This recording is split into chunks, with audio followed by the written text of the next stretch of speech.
Mm. Well, welcome everyone. So, having just been guided through the process of how to record on Zoom again, we'll record. So, yeah, just want to welcome. We've got a smattering of folks from various far-flung places. So, I think we're going to start with some introductions. And Robert was about to launch into that very thing before we realized we weren't recording. So, Robert, as you were. As I was. And what did I say last time? Because I have to make sure I say the same thing to make sure it's still true. Why we the last time we did this group chat, we did ask where we are, why we're here, what's our passion and what brought us to this discussion. So I'll perhaps use that as my template. I'm in Jersey in the Channel Islands, somewhere between the south coast of England and the north coast of France. That's where I am. Why am I here? The reason I'm here is because about, 18 months ago or more, I got in touch with Andy Freeman, who used to administer Proust. I don't know if either of those words are correct in this context. He used to administer Proust, but it obviously went into a permanent hiatus type situation a couple of years back, and I contacted him to ask whether there were any plans for it. I then, over the course of 2023, I contacted a number of people who had been involved in Proust in its history, to see whether they were still interested in Proust. And in January 2024, Sir Chris of Gowan contacted me and said, "Stop talking about it, let's do something." So that's precisely why we're here. We're going to see what we can do. Still not doing Still anything. talking. Well, still talking. But let's see what we can do and see if we can get some outcome from this. Yeah. So that is me for the purpose of this. Okay. And I am that Chris. I've had some background with Proust in relation to doing some publishing through Proust and also doing some bits and pieces of curating of other materials. And it was just a lovely thing to be part of. So when Rob kind of started talking about the possibility of reviving it, then we thought, hey, let's see what we can do. But of course, then the discussion is, well, yeah, what we were doing 20 years ago is probably different from what we maybe need to be doing now, and what is different, and how is it different. So the rest of the discussions that have unfolded, which we've tried to do as openly and as out there as possible, have been trying to chew on some of that and think about where we are now, not just within sort of a cultural context, which I guess would be different anyway, because the cultural contexts are, across the Western world, have their individual nuances, but also just within the Christian world, which is in a very different situation than maybe it was even 20 years ago. And what does that even mean anymore to me personally, let alone to the people that are not attending or are attending? What is the story that we're bringing now into where we are and who we are? So they're some of the things that we're still, and I'm because I can lose myself in some of those ponderings quite easily. I'm conscious that alongside that we need to actually just get stuck in and follow some of these loose threads that we've started to pick at. Let's just start tying them together. So yeah, that's who I am. Oh, sorry, I should add, I'm up in Scotland, and in case you didn't know, Rob is in Guernsey, which is about as far as you can. No, Jersey, the other one. Is if you say you're from Guernsey, is that like saying you're Australian if you're from New Zealand, or you're Canadian if you're American or something? Possibly. Yeah. Okay. Possibly. Ali, I'm waving to you, by the way. Ali. Sorry, I am literally waving to you. That's all, because Ali is in Glasgow, which is almost line of sight to where I am. Oh, right. Yeah, almost. I was thinking, where am I then? Yeah, that's right. Hang on a second. You threw me a little bit there. Yeah, well, 20 miles, that's not much. 20 miles. Yeah, it's not far. not far. Yeah. Oh, You want me to Yeah, go? yeah, just go on you go. All right, okay. So I'm Ali Matthew, and I've had some connections with Proust on and off for a while, in various different ways, having used their resources, and also as contributor and co-editor of one of the poetry collections. Yeah, and I've got links with CMS as well. And I live in Glasgow. I've just moved back home after 30 odd years in England, between London and Oxford. And I'm a full-time priest in the Scottish Episcopal Church. And I'm minister in a small church on the south side of Glasgow. And that's me. Thank you. thank you. Ant, swinging Hey. at a beer. I do have a beer. You're Well making done. me jealous, Ant. I'm I wishing know. I had a beer. Sorry, Alison. That's all right. Now's the time. I'm talking, so now's the time to run and get one. All right. I haven't got any in the house, unfortunately. Oh my word! There must be some communion wine stashed in a cupboard somewhere, Ali. Yeah. Actually, do you know, there's a bottle of red in the kitchen. So, There you go. you know, I Yeah. might just do that. Anyway, I'll Right. go for it. Yeah, so I'm Ant. I did an interview recently, a podcast, which was really good fun to do as a musician. I'm also dad of four. I run a digital agency in Sheffield, England, and that pretty much sums it up, I suppose. I'm also an artist, fine artist. I'm in the middle of a painting. Just something different to add in there. And I'm well into entomology. I love taking really close-up photos of insects and that kind of stuff. So Yes, you do. yeah, sorry about that, Rob. If you follow my Instagram, that's literally all that's been on there for the past 2 months. So. Some exotic creatures. Mm. Wow. Okay. Is that you then, Ant? So, with a name like that, you know, taking an entomologist called Ant, you know, I mean, it's a bit of a cliche, really, mate. It was going to happen at some point, wasn't it? Obviously so, yeah. Just hope I don't get stepped on. Your next one needs to be a selfie of you. Yes. A close-up. Yeah. Selfie. Nostril hair or something. Oh, what? Oh, thanks, Ant. You just put an idea in his head now, haven't you? This is the problem. I need to see what that looks like, clearly. James. Hello. Yeah, so I'm James and live currently in a little place called Pottsville, right on the east coast of Australia, just 25 minutes north of Byron Bay. Most people have heard of Byron Bay it's a famous travel destination. Lived here pretty much 10 years, I think, and originally from Sheffield in the UK. Do miss the UK, love the UK.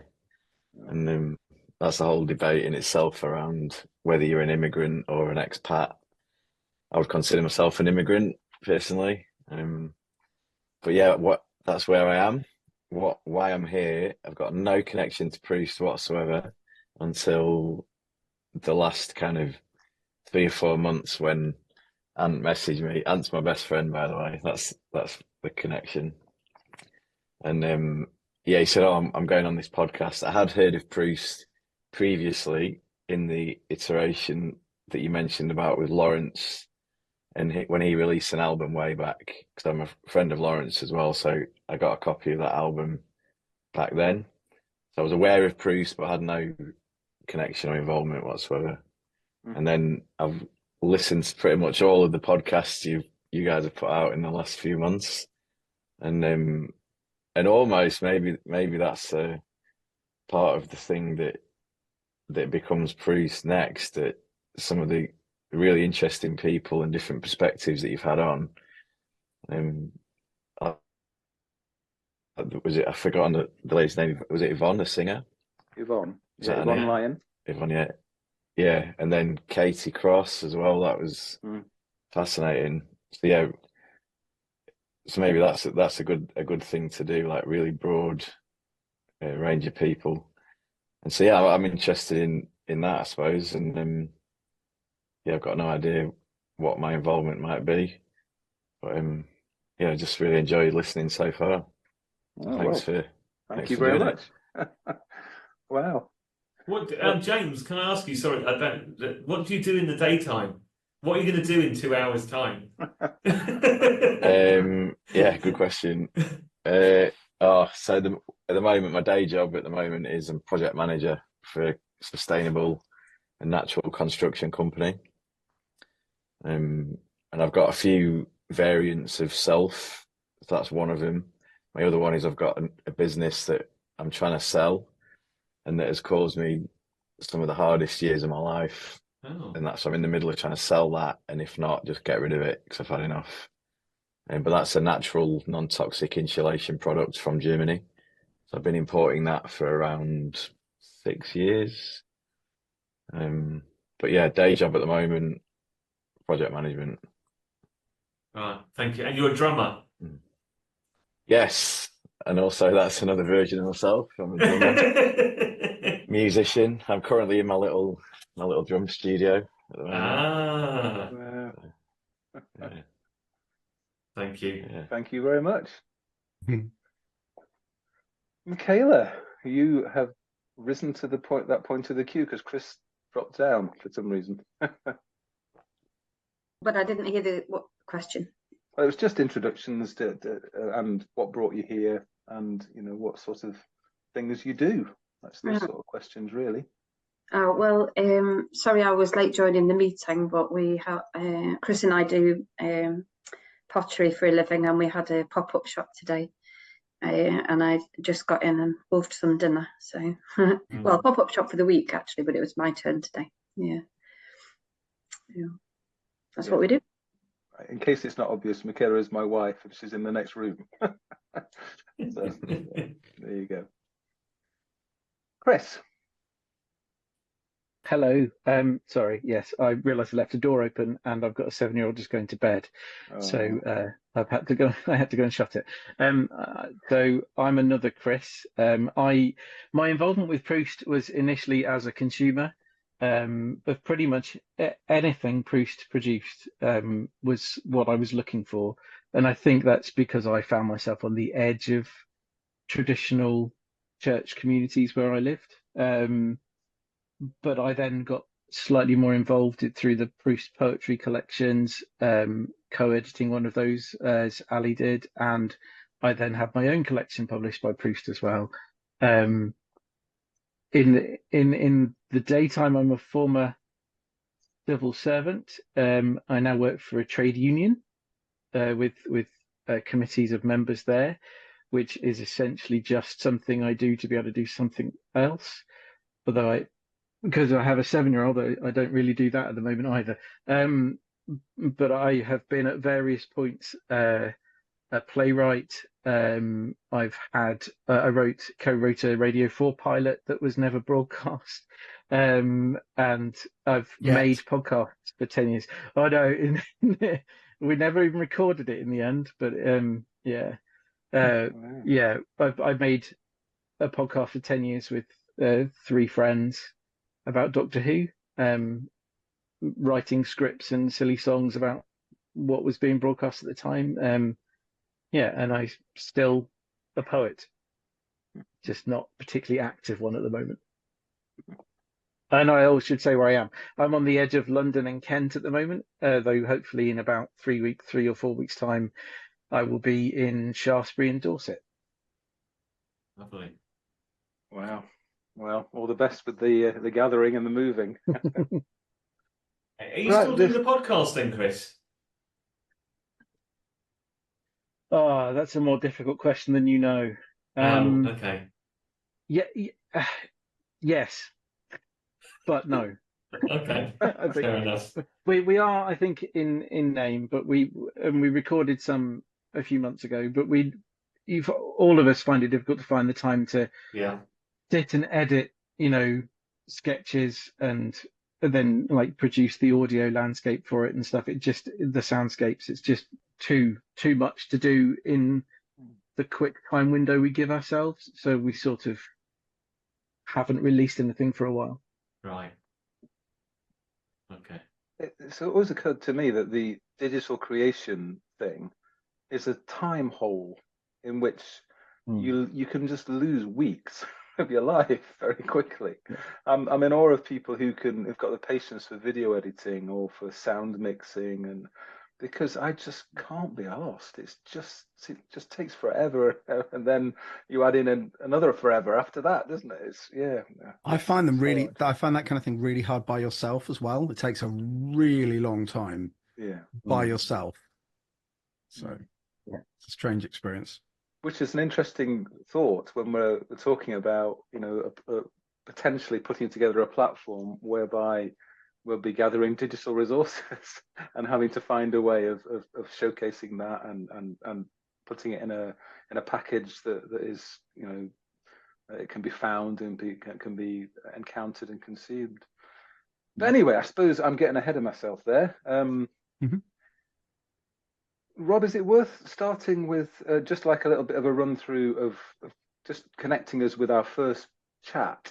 I've got the list of questions that we optimistically prepared for the last chat, and I think we got through about maybe 2.5 of them for the reasons which will be obvious when you look at what they are. We talked a lot about the old Proust and what people's memories were, and there's lots of really good stuff there. It was quite heartening to remember again how much it had meant to people. And I know how much it meant to me, but that seems to be a fairly common experience. Hang on.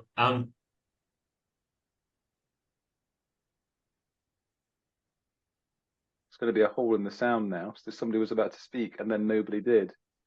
Was that you, Rob? Well, it's just I'm having a bit of a problem with my interweb. Right. It keeps coming up saying that I'm getting a lot of jittering and whatever that word is that they do on. You need to put another 50p or whatever they use for Well, I need to do Jersey so. I'm just putting that meter. as a warning that it keeps coming up saying your network bandwidth is low, which I really have no idea what that means. Are you on a fixed computer, Rob? I am on a fixed computer. So you can't move it closer to the router? No, I can't move it closer to You the can't router. hold it up outside and looking for a satellite like you do when you can't go phone. Yeah, that's right. This is the first time I've ever had a problem with it because it's a mesh system. Is that? Now don't start talking technology sense that you to know anyone? nothing about. Yes. I would just say if you disconnected from internet, reconnected it, you're likely to connect to the nearest one again. Although it and looks might be a fine this stronger end, connection. so we can hear you. So let's not worry about it until we have to. Tell you what, if I stop my video, you'll still hear my voice. That's but true. at least But you're fine right now. It's much better. It looks fine this end. it was you who's cutting out, Chris, when you were talking. That was a problem. That was probably the editing feature that you've installed. AI. So we then were talking a little bit about the changes or otherwise or not in the landscape of faith. And I reflected a lot on that discussion afterwards because I kind of feel it's very easy for my own perspective or our own perspective to influence what you see. And because I'm someone that finds myself outside church, that is very kind of know a lot of other people in that same kind of situation, it's very easy for me to see that as as what the world looks like now. And I remember there was a lovely moment last time, Ali, when you were talking about your experience of actually still the life and the love and the kind of grace that you see within the institutions that you've been part of. And that was beautiful. So, I think we have to acknowledge that one, our perspectives will influence some of that stuff, but also that there are these different places, these different worlds, these different resonances that are happening still anyway. And that's just how things will have to be. And I suspect that discussion, will feed into at some point to any editing or any choosing of resources or things that we do. But I suspect as well that we can't predict what that's going to be like yet. We just need to maybe have a little bit of a think about it and a chew on it as and when we come to that point. Any other thoughts on that kind of bit of the discussion from last time, though, before we move on from it? Should we need to move on from it? If I could throw a few thoughts at that. Yeah. Because obviously I was listening to that podcast last time. I think that's what fascinates me about, it's almost like an obsession that there has to be this or that. Whereas actually, overall, the message of God, of the Bible, of the Gospels, is universal. But I think the application of the message is not universal. It's context specific. And I think Alison made a good point. I think you asked the question, like, what even is church? Like, what? Because obviously, just using those broad terms, I don't think that's very helpful, because it kind of suggests that there is this overriding application of what church should be in all contexts, in all situations. And it kind of mistakes the message being universal with the church being universal. Whereas I would suspect that, like Alison said, her experiences are very much positive because they're very much connected to the context in which she lives with the people that she shares her life with. And correct me if I'm wrong there, Alison, but I would imagine that's fairly true. Yeah, I think that's right, James. I think, I mean, I haven't had a universally, to coin the phrase, a positive experience. Church has not always been positive for me. You know, it's like any institution, there are ups and downs in it, and you know, there's a lot of stuff that goes on in church that I really struggle with. But I think when I paid it back to its core, like my last experience where I was working in Oxfordshire and then here, there's just been an awful lot of love and an awful lot of grace. And actually that for me means a huge amount. And I kind of, for me, that is kind of keeping the main thing.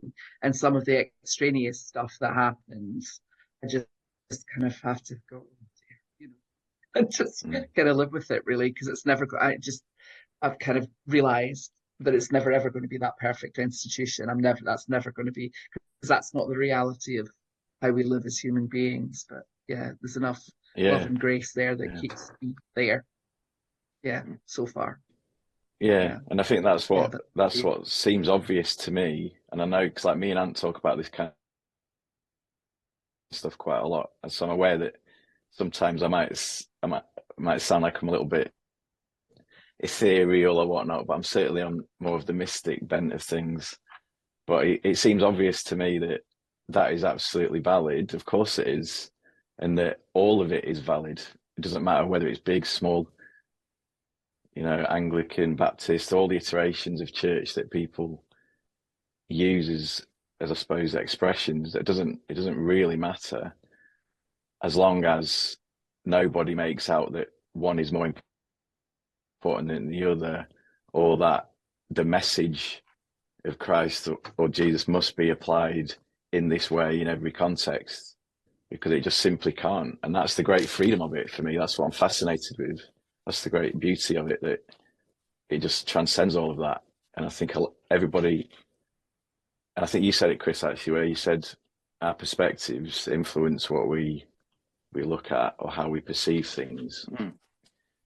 That's so true, because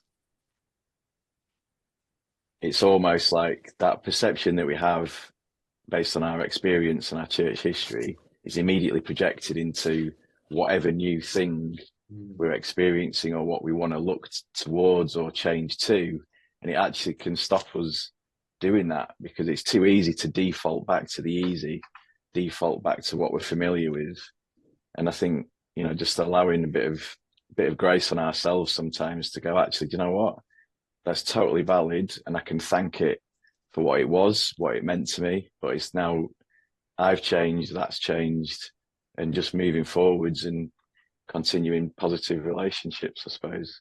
Or, well, not necessarily positive, because that implies that negative relationships aren't always good. It's that balance, isn't it? It's always balance. Yeah. I think there's a lot just in those sentences you just said have pretty much described the journey that a lot of us have been on anyway.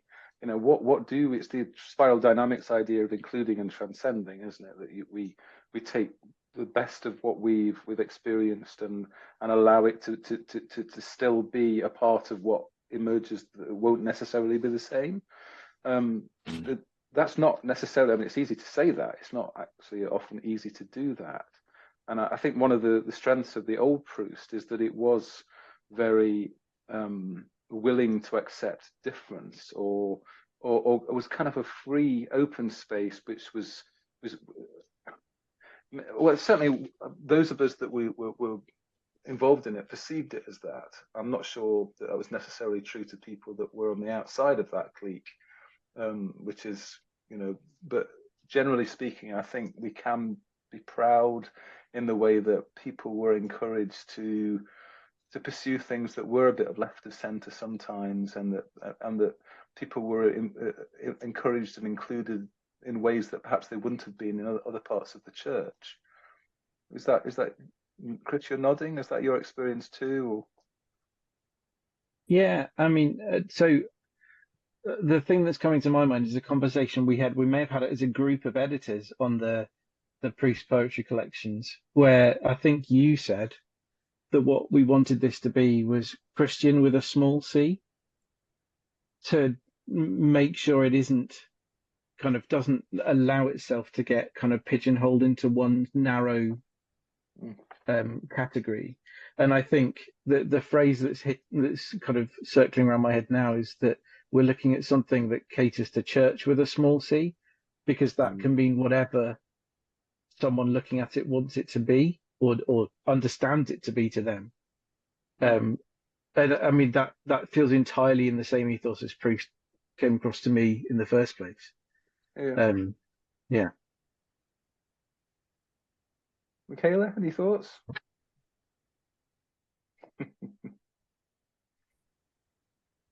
No, I don't know. I think after the last chat, there was talk about church, everything's church with a small c kind of thing, and I found myself reacting to that. I can't remember who it was that said it. It was somebody that's not in the meeting tonight. Even if we're not in established church, then what we're doing is still church. But I think I don't know if I can use that word. Yeah. But I guess it's encompassing church with a capital C, church with a small c, and I don't know, community or something else. Yes. So it's all of them, I think. Yeah. Yeah, we had quite a discussion about that, didn't we, in the last group chat about that. I won't say people were trying to say that whatever you're doing is church in a way, because I realised that through that conversation that for some people that might be a trigger in itself, and an unhelpful trigger to feel like there's a certain element of people who feel like that anything you do, they have to call it church, whatever it is.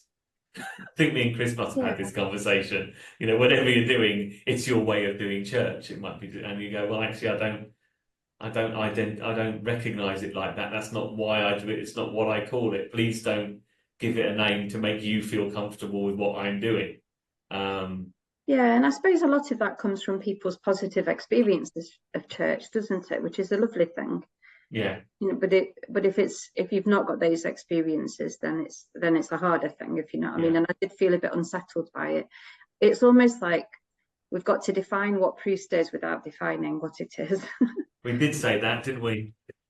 Yeah. I'm not sure we do necessarily have to define these things anyway. I think I suppose it's useful only in the sense of you know, we are looking for alliances. We're looking to create community, and at this point of any project, I think we all probably bring very different ideas as to what that's going to look like to the table. And at some point that will get real, but it will probably get real for reasons that we can't necessarily see coming anyway. Although I guess some of these things might yet be in the mix, and we might have to come up with some kind of way of resolving or including or whatever. So how these things do fit together. But I think generally speaking, I think Rob and I had a long chat about this afterwards. Our general feeling is, look, we're just trying to reach towards goodness. Let's just let it flow and see and try and include wherever we find connection. Yes. And for me, that's naturally going to be in that diaspora of people outside church. For other people, it's going to be other groups, and that's absolutely fine. Ant, you've got your hand I up. was just going to say, school-like. It was, yeah, I know. I was just going to say that if there are words that are triggering, words are really powerful, and if the words are triggering, we don't need to. We can move on without those words. Yes, It's really important to just be a group of people that are supporting each other and doing things that are significant for others or in our own lives, and sharing those, and those having spiritual significance for us personally and as a gift to others. Great. Brilliant. Yeah, thanks for that. Yeah. Before we did start talking about defining it, and then we decided that, I think you're right, that A, it was next to impossible to define, and B, we could spend 6 months trying to define it, never being happy with the definition and wasting 6 months of our lives. Indeed. So just one thing though that I think we did mention briefly is this business about diversity. Because I think it's probably worth mentioning again in the context of this discussion. It's been pointed out, or not just pointed out, it's been felt that Proust #1 was a very white middle class organization. It was quite male dominated. It was like the rest of the church. It was like the rest of the emerging church as was. This is another thing that Rob and I have talked about a lot, and the chat with Katie was really helpful for us to understand, just to have a set of a language that allowed us to kind of talk about that and think about that in a different kind of way. And the research that she's doing, the conversations she's having with people who have maybe had the rough end of some of that power structure that was created around church. Rob and I have been talking about this, and at the moment we're conscious that we can only make the connections that we can make. We're white middle class blokes of a certain age. So I think there's another one of those things that I think at the moment what we want to do is to keep mentioning it, keep talking about it, keep it as a live part of our conversation. And there will hopefully be the opportunities both in terms of being deliberate about how we set ourselves towards things, but also about who we include, what resources we look to showcase, all of those things where we start to reshape some of that. I like that, and that's where you could be looking for diversity in those. That's great. We could, although my general worry about that, Ant, is that I'm not sure that we would see diversity unless we kind of include that at centre. So I think that's the sort of discussions that we're having. How can people who don't have that lived experience understand what people in that other context that we're not part of are going to be finding helpful, going to be finding useful. So that there's a whole ongoing discussion, I think, that we need to be having about that. It's an interesting one. I remember watching Chris from Coldplay being interviewed, and he got on, I don't know why he got onto this, but he was almost apologizing for the fact that they were 4 white guys, but they'd met at a really posh university in London and full of white people. Yes. I mean, I don't think, and they committed to each other, which was a really important part of their story. So I'm not sure why he feels so apologetic about that. It's not his fault. No. I'm sure that he wouldn't have been selective in that situation. So. Yeah. I think from our point of view, Anne, it was the chats that Chris and I have had about this have been, we don't want to have unconsciously exclude or just because we are who we are, we want to be very conscious and intentional about including all sorts of voices wherever they might come from. But the problem is that if you only, you end up in that echo chamber, don't you, where actually the people you're mixing with all have similar views and all do similar stuff, and therefore until you break out of that, or until people come in, and that's the point. I think we're very conscious that we want this place, this community, to be open and not, even though it might be a bit white middle class at the moment, maybe it doesn't have to be like that. That's not what we are. It's not by design, let's say. So how to find these that's people? Good. I'll say. Go on, James. I was just going to say, I think it's good to remember that white Westerners only make up 20% of the global population of the planet. And the phrase is people of global majority are from Eastern cultures, the Middle East, South America, Latin America, Asia. Yes. And so that's a really important thing to remember. And then I think probably similar to what Ant might say, the fact that you guys are aware of that is really good. And then finding different places to, I suppose, engage with people. And the example I can give for me is when I had in my business that I'm trying to sell, I needed some staff. And I thought, if I go down the usual route, I'm not sure if you get Seek in the UK, but like LinkedIn or Seek or those kind of job platforms, I thought if I submit a post on that, I know I'm just going to get a heap of stuff from essentially white middle class people who fulfill the brief of what I'm looking for. I wasn't interested in that. So I went off and found some people in the local community and said, I want to employ someone who's Aboriginal. Where do I go to find connections with those people where it's not really about the skill? I'm not really interested in the skills that they've got to offer. I'm interested in who they are as a person. And then we can work out the skills later, because you can always, train people and get them to just do stuff in terms of systems and operations. So that's not really my concern. And I got taken in a few directions and connections and relationship. Oh, this person, my cousin, my auntie, they know someone does it. And then it just went from there. And that's how I found a staff member that I had. And so I think just the fact that you're open to it and look for it in unconventional avenues, I suppose. Yeah. Thanks, James. Kelly, you had your hand up. Yeah, I think just kind of concurring really. I suppose it's about being aware, but it is really hard to know where to go to reach different people, isn't it? But there's me and Ali so far in the group. We'll keep you right as much as we can. Yes. Chris and I were very involved in Greenbelt many years ago with the emerging church stuff.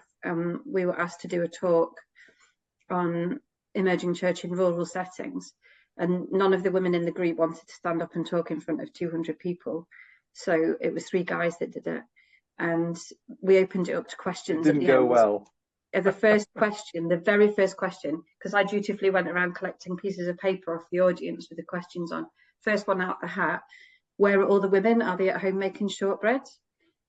And it was just absolutely mortifying, because it wasn't the case. We'd all, as a group, worked on it. We'd all planned the talk and everything. We didn't want to speak into the microphone, and so it's that stayed with me, that kind of feeling, because it's how it looks sometimes, even though it's not. So it's being aware, but also being aware of how it comes across to other people, and trying to make sure, because then other people do feel a part of it. If this, you kind of got to have a bit of diversity to increase the diversity, haven't you? That's the problem. Yes. Well, we can start with male and female, presume. I'm also conscious of just that discussion with Katie, that it's not just about how we kind of make connection. It's about how we learn about the spiritual bedrock of our being. Does that make sense? It seems to me that the margins, the Jesus story is about, something that grows in the margins of society, of everything. And so, I mean, I remember all the sort of the large community stuff about how Nuon and people like that were learning through making community with people of difference. That's one kind of strand of spirituality, which is quite important to people still. But I think beyond that, just again, the stuff that Katie was leading us through was much more about this affects everyone. It doesn't just affect Black people or gay people, no. or women who've been set aside. It affects. It's like a corrosive thing on everything. And so if we are to try and learn ourselves through that and liberate ourselves through that, it's not just about looking to publish materials from people from Palestine or something, although I'd love to do that. I've got this idea in my head about the connections between Celtic spirituality and indigenous spirituality in different parts of the world, including Australia, actually, James. I'm really fascinated about how, a lot of the language at different levels are very similar. A lot of the story told by Celtic spirituality maps quite well onto Aboriginal spirituality, for example. So I'd love for us to pursue that and see where does that take us? How does that become a resource? How does that become something which, maybe music grows from that, maybe art grows from that, maybe, so that there are ideas, but that will only be shaped in that direction because of our starting point and because of the ethos that we're seeking to kind of live through. Well, people aren't stupid, are they? So I think people recognize when you're genuine in any culture, and that's been my experience. When you're genuine and you're honest and you clearly have an intent to engage in meaningful relationship, people can see that a mile off. It's when you fake and you pretend, or you go in with an agenda, like using in terms of the Aboriginal context, the whole thing around mission and kind of, going somewhere to do something or evangelize these people. It just doesn't work because people can see through it immediately that it's just not genuine, and it has no bearing on the context in which they're in. So I think that having that intent is a really good thing that people respond well to. Sure. Any other thoughts on that from Chris or Ali? I think just agreeing with what people have said, really, that it is about intentionality and being,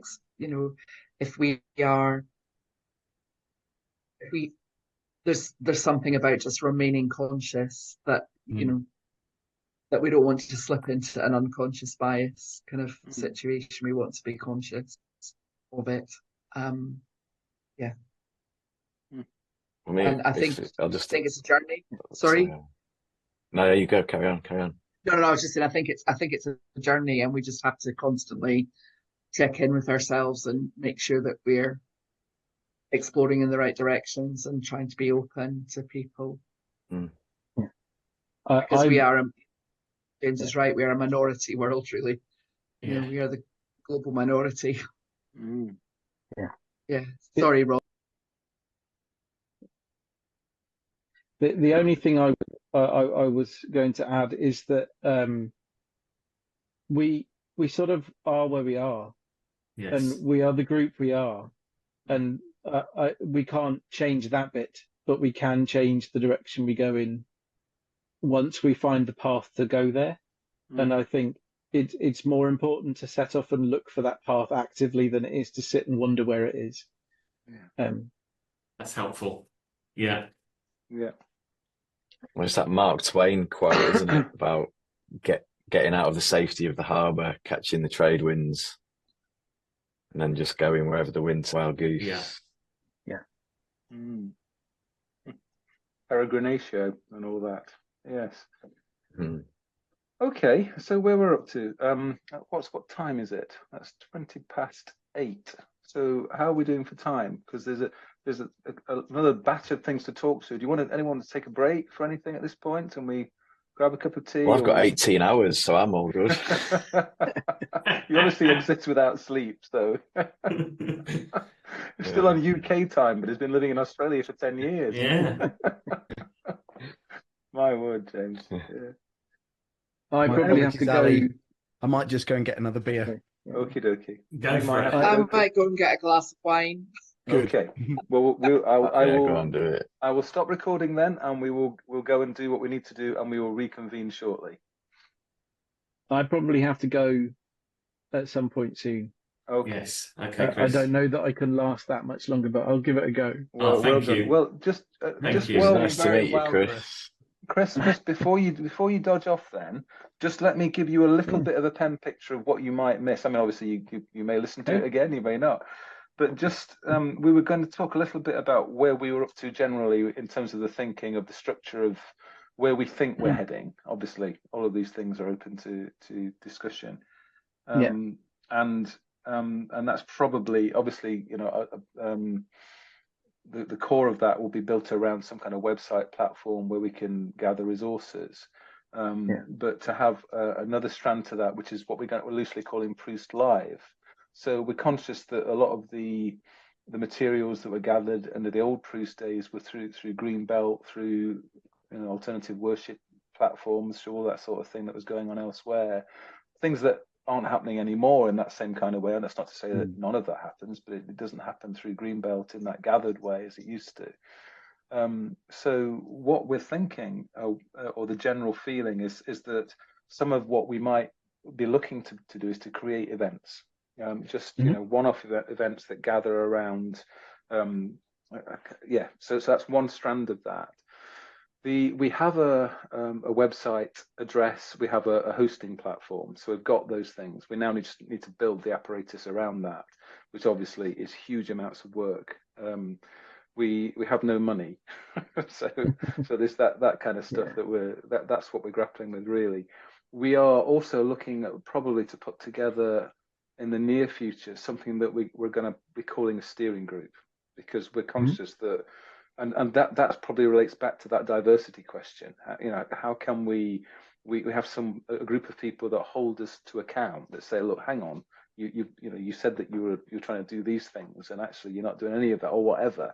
We're conscious that we need to have that probably in place almost before a lot of the other things happen, because we just need people that have got that high level look down and say, look, this is where your blind spots are, kind of thing. Anything else I've missed, Rob? No, that's almost exactly spot on. I think I'm really I just want to pick up on something, if you don't mind, that you said, Chris, Foston. You said something about choosing a trail and then seeing. Can you remember precisely what you said? No, but it was something. It was a long time ago, Rob. What do you? Yeah, 2.5 minutes ago. It was something like, it's better to set off and look for the trail we want to follow than it is just to sit and look for it where we are. Right. Yeah. Thank you.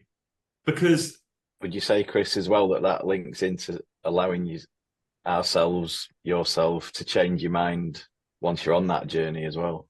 Would you say that's Yeah. No, I just really like that idea of. I think Chris G and I are very conscious of. We've talked quite a lot. I won't say a lot, but quite a lot, and actually setting off down a trail. It seems like taking some action I suspect would be better than doing nothing, because taking some action actually might draw some of this stuff out that we're trying to I mean, clarify, if we want, or taking some action gives you something to change and gives yes, you something to work with. Whereas if we just spend, the next 10 years talking about what it could be, that's still all yes. hypothetical, Chris, and there's Chris, nothing. I was a social worker for 30 years. That's all we did. Yeah. And look where we are now, Chris. Exactly. Blessed NHS. Yeah. The other thing I would add to the idea of a steering group, this might be jumping too far ahead, is that I think we need some kind of editorial, and that's not in a sense of somebody has to read every word of everything to make sure it's all perfect, but in a sense of this isn't going to destroy credibility. No, for us as a absolutely. group. I should have said the other bit of the apparatus, and that's not the right word, the structure that we had in mind was a core and then a set of hubs. So the hubs, for example, one hub might be poetry, one hub might be music, one hub might be just the live events or whatever, and then but those hubs only develop when we've got the people and energy to make them happen, and then those hubs form an editorial kind of responsibility. They take the responsibility of gathering resources, of kind of weighing it against the sort of materials that we're looking for, and all, et cetera, et cetera. That's very, very roughly where we're thinking at the moment. But is that what you mean by the editorial stuff? Or, I mean, I think that still has to relate to the centre idea of what Proust is about. Yeah, I think so. I think there just needs to be some way of there being some kind of creative responsibility amongst everyone to make sure that it's not just being used as a self-publishing platform by people who want to just get their stuff out whichever way they can. Amen, brother. And it Amen. fits with a vague, whatever vague definition we want to use, it fits within that. Yeah. What about creating a definition? Create that definition, a definition. You can create multiple definitions, right? But create them. So that's the work that you could do to kickstart this. And then you wouldn't just have to use our own personal networks, but what about trying internet advertising? So like Facebook or Instagram advertising to reach a wider audience based on certain interests like spirituality or those kind of things. And actually say we're looking for creatives. We're looking for creatives who are interested in X, Y, and Z, and this is spend a tenner on it, see what happens. I don't know, like that. I'm just conscious that we're now throwing out really good ideas, and I'm not recording. Oh yeah. It says you're recording in the top corner. Oh, does it? Does it? Yeah. So it is. It was Michaela. It was Michaela. No, I did nothing. It's a good job you weren't all talking about somebody, isn't it? Right. Well, I've no idea what we've recorded and what we haven't recorded. Did you not pause it? Maybe you when probably didn't pause it. Oh, maybe I did. Maybe I didn't. We'll find out. Well, hang on. Okay, so let's just react to. I agree with what you're saying, Chris Foston, about that anything that gets produced or submitted, shall we say, has to meet some sort of criteria. We've suggested that we're struggling to break out of perhaps a certain box that we find ourselves in. Ant has then just said, has just thrown something into the middle and just let it explode, which is, why don't we actually put something out there and say, okay, creatives, come and find us, or we're now going out to find them. How do people feel about that? Because it wouldn't have crossed my mind, and it fills me with terror. But there we go. I don't think we're ready for that quite yet. But I think there may well come a point where that's exactly what we need to do. Kayla? I think Chris Foston, though, might be right, and Ant's kind of, we're all on a bit of a kind of spectrum, but the kind of agitation, if you know what I mean, that kind of feeling of let's just start something, let's just get on the trail that Chris said. and then Ant's got the action for that, if you know what I mean. Yeah. Between the three kind of levels of activity, if you like, is probably going up a level from where we are now, I suppose, is kind of what we need. I think we're simultaneously talking about two strands of the same thing. We're talking about putting together a network of creatives to produce this stuff. And then we're talking about the apparatus to get that stuff out. And it's the same thing, but it needs, Yes. they're two different conversations. And I think, I don't think there is a better way at the moment of creating that network or inviting people into that network than using social media to do it at the moment. And it is, I mean, if we do it right, then we'll be reaching places that we don't necessarily know we're reaching or didn't really know we could reach just through our own personal bubbles. And then the other stuff is about how we organize that network and produce the stuff rather than gather people to the hubs. You might need to offer something before you try and widen the network. As I say, we have this, and we're looking for people to be part of this that's thing. my feeling. Here's a thing. Yeah. But it would, doing that is undoubtedly going to increase the diversity of the group. Which is both necessary and potentially dangerous, in the sense that if we're not quite clear about what we're about and what we're for, then that sort of opens us up to kind of all sorts of things that we're not necessarily ready for. But then on the opportunity for submission, there needs to be like a set of values. These are the values we adhere to. Please make sure you understand and agree to these, because this is where we're from, this is who we are, and these are the creatives we're looking for. And also, if you kind of cast the net wider at this point to get more people involved to make things happen, you can guide that. You can work that out through conversation. If somebody's going to be at least good enough fit, none of us are perfect. So, and as time goes on, people will disconnect, won't they, if it's not feeling quite right. But if you spend too long, kind of, it's really important, I know, to get words right and all of those things. But it's almost like a list of what you don't want. So, we don't want hatred, we don't want radicalization, we don't want someone saying that this group's wrong or that group's wrong. So as long as you don't do those things, we're happy to hear what you've got. Well, I wonder whether, what we're talking about setting up is a community, basically, and lots of communities, faith communities, have rules of life that they live by. And I think that's what we're talking about now. And I'm not talking about like a strict spiritual I get you. rule of life. I think we're talking about, a list of things we want people to be able to feel they can do here and ways they can do it. And maybe that's what we need to be defining more than anything else. I think what you're saying, Chris, is we need an ethos. Interestingly enough, we have bought a web address. I thought you were going to say we bought an ethos. We bought an ethos. Yes. Where did you go to buy an ethos? It was going cheap on eBay. Show me the shop. But the web address, after conversations with Ant, is actually Proust.community. So we now own the web address of Proust. We own what, Chris? Sorry, I missed that last Proust.community. Okay. So that will be our new. Should we ever get to the point of having the web sorted out, right.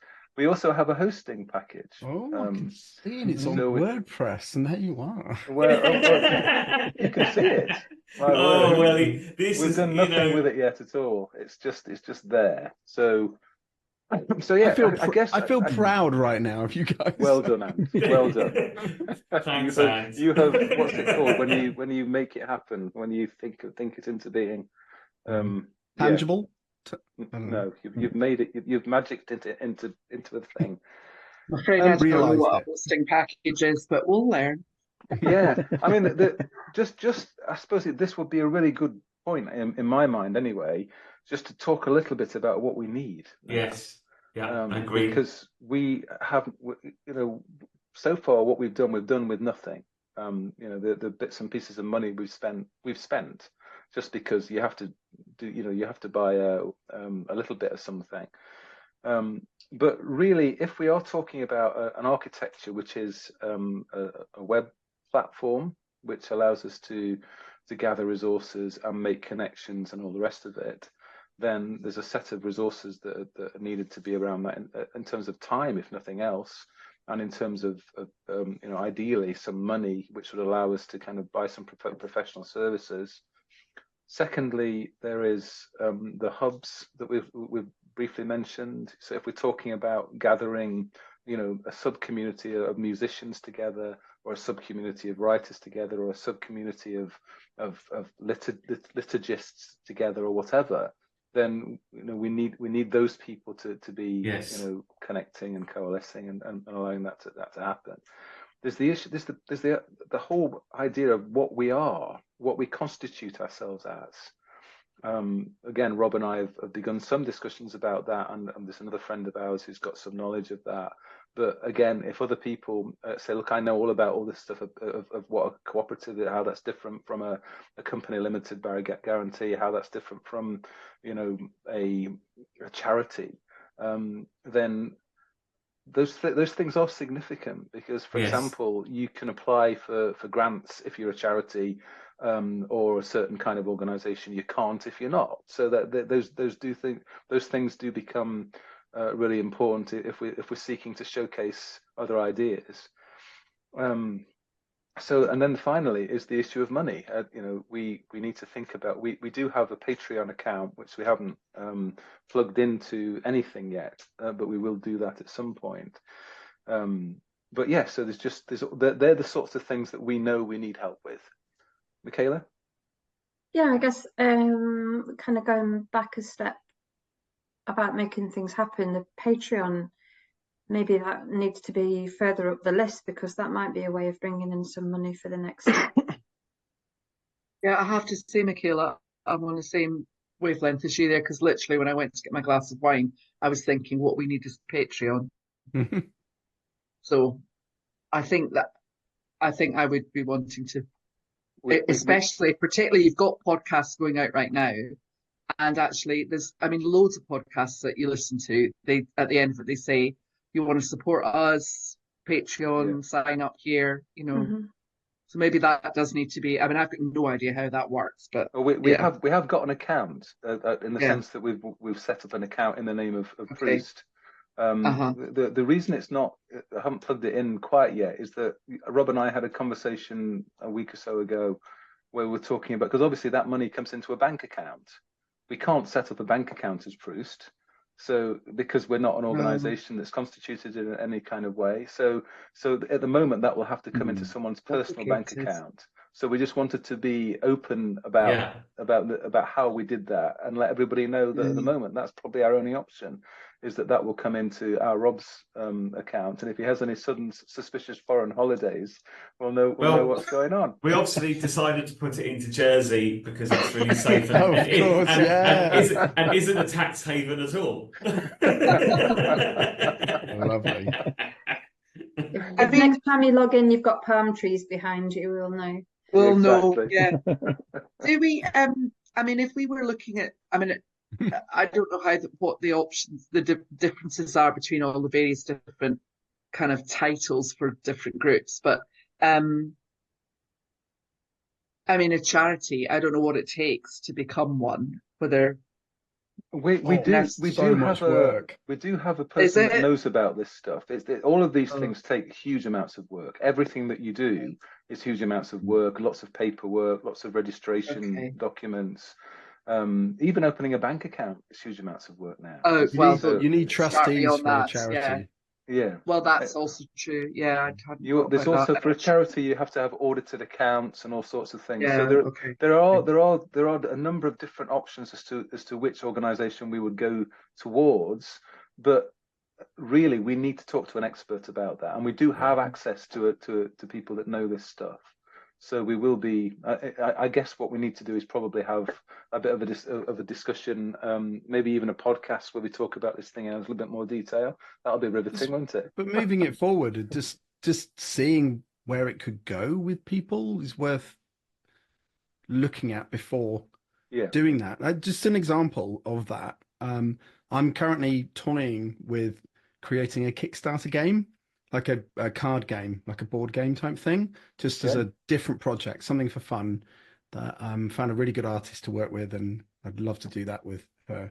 And I think, but we're talking to a company about this in the States who are professional people who work with Kickstarter projects. You pay them, and they basically hold your hand through the whole process, and they give you tools and marketing lists to work with that you can engage with. What they said was, before you do anything, when you're ready, when your game is ready, we create multiple adverts, and we spend, I don't know, they said you need to spend $1,000, $1,500, I think they said to me. You need to spend that on A/B advertising tests to see which ones work better than others. And only then is it worth pursuing, taking it forward. Whatever you do, don't just try something straight off. You have to test before, you have to test the water before you go in, basically is what they were saying. I thought it was really interesting. Wow. Okay, help me understand that, and a bit more. So you've got a game, let's say, you've got a game, and you want to see you want to sell it through crowdfunding, right? So people give you money before so that then you can manufacture it. Yes, that's the idea. So then this company said, whatever you do, don't just launch into it. You have to take some time and spend some money to test, to create different versions, different types of adverts, and you test and then you pay a certain amount of money to get those visible on Facebook or Instagram or whatever, and then you test which ones are most effective. So you'll see which ones get more results than others, more clicks, more engagements, more likes, that kind of things. And that then is the direction you should pursue from that point on. Wow. Don't just guess what people are going to do. It's a terrible, I mean, having, obviously we run a small business, so Michaela is the one that sits in front of webinars talking about the minutiae of how you use social media as a business tool. And it's like created a new industry, hasn't it? There's a whole. It has created a new industry. It totally has. There are people now who are going to university to learn how to do this stuff, and it just it's crazy. It didn't exist even like 10 years ago, and suddenly it's huge. I guess the difference is, though, this is like, you know, you and Rob taking this forward with hopefully all of our support, but you're not doing this to earn a living. So it is, you know, getting the balance right, isn't it? We're doing what needs to be done, but you've already spent so much time on it, you two already. So we haven't got lives. It's so good. The next thing would probably be, in my mind, to have that podcast with Matt Caldecott, who I think is the person you're talking about that knows about the different setups. And then, you know, just between us, we can say, you know, pros and cons of each one, which one should we go for, and just get started, and then get the bank account, and then, you know, just kind of make that. And I think I know you're right about, you know, how you publicize things. I mean, going back to the question of diversity, you know, if the first picture that people see is of a particular human being, and what do they look like, and what age are they, and what gender are they, and all of those things will matter. And so if we get to the point where we're trying to reach out, then we need to have some diversity in that and do those kind of test runs and things. But I suppose at this point we can get some of the basics done without those, you know, more complicated steps, because it's just behind the scenes stuff. And it will matter whether it's a charity or a company or whatever will matter. I know it will, but we probably need to hear from an expert about what the pros and cons of each one are. The other words which Ant used are crowdfunder And I'd forgotten about that as well. That is probably something else that we could be thinking about now, Rob. Yeah, I think so. But I think people will really want to get behind this, because we know how it's touched all of us, that you know, that there will be a place that's, you know, like James said, it's not, there's no hard sell of anything, there's no judgment, there's no hatred, there's, you know, all of those things. I think people will want to get behind something like that is inclusive and generous, but they just need to hear about it. Yeah. Okay, well, let's take stock then. It's now 10 to 9. Well, I don't know what it is over where you are, James. What time is it with you? You're muted, but you're probably just worn out. Sorry, I was eating a banana. 10 to 6 in the morning. Oh my word! Yeah. Well, good morning. It's almost morning now. It is. Yes, the light's creeping Almost, up into his freezing den down there. Yeah. So I think we're probably done for today. Just beyond just reflecting where we've got to, because I think that's actually been a really good discussion. It has. Do other people feel the same? Or Chris has had to go, by the way, I see. So hopefully he feels the same. I think you made a good point, Chris. And I don't know what your surname is, sorry. Oh, mine, it's Goen. Goen is myself. Goen. Yes. Okay, yeah. All right, that makes sense now. When Rob said earlier on, and I thought, oh, I wonder what Goen is. Anyway, it's a when you curry, isn't it? Yeah. Yeah. When you said about the different hubs, that was the word you used, wasn't it? Where you might have like poets or whatever. Are you guys familiar with Malcolm Gladwell at all? Anyone come across Malcolm Gladwell? I know the name, absolutely. Look him up. He's a really fascinating writer. And he basically takes things that have happened that have either been true or recorded as true, and he analyzes it. Because I'm very scientific in the way that I think, so I love anything that analyzes and looks at all different angles and perspectives. And he talks about how this marketing guy was employed by a pasta sauce company to develop the perfect pasta sauce, because they thought they were going to cream the market and all the rest of it. And basically within, paid a lot of money for this person. And the story, the way he tells it, is that essentially this guy just came back and said, you've got it all wrong. It's the perfect pasta sauces with an S, which is why we have chunky vegetable, small vegetable, no vegetable, spicy vegetable, organic vegetable, whatever. Because the point is that you can't satisfy every person with one model.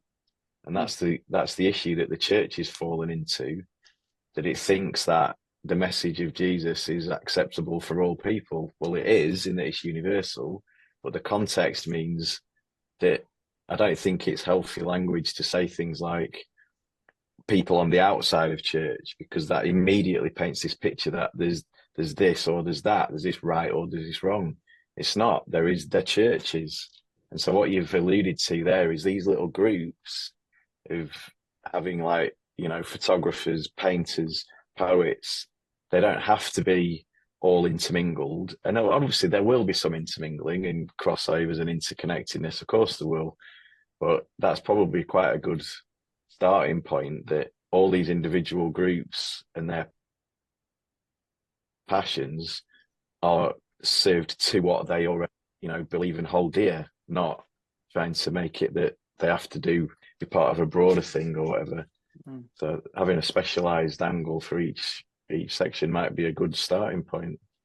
Yeah, I mean, it might be that the intermingling is the Proust Live events, or it might be that we actually look down the line to create kind of bringing together different disciplines to see what emerges from that as well, and we look to curate that in a more Yeah, definitely.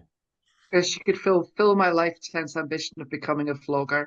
I am joking. A vlogger, whatever that is. A vlogger. Yeah, my godson's into a vlogger, not a flogger. That's a whole different kind of thing, Ali. I'm not sure you want to go down that route.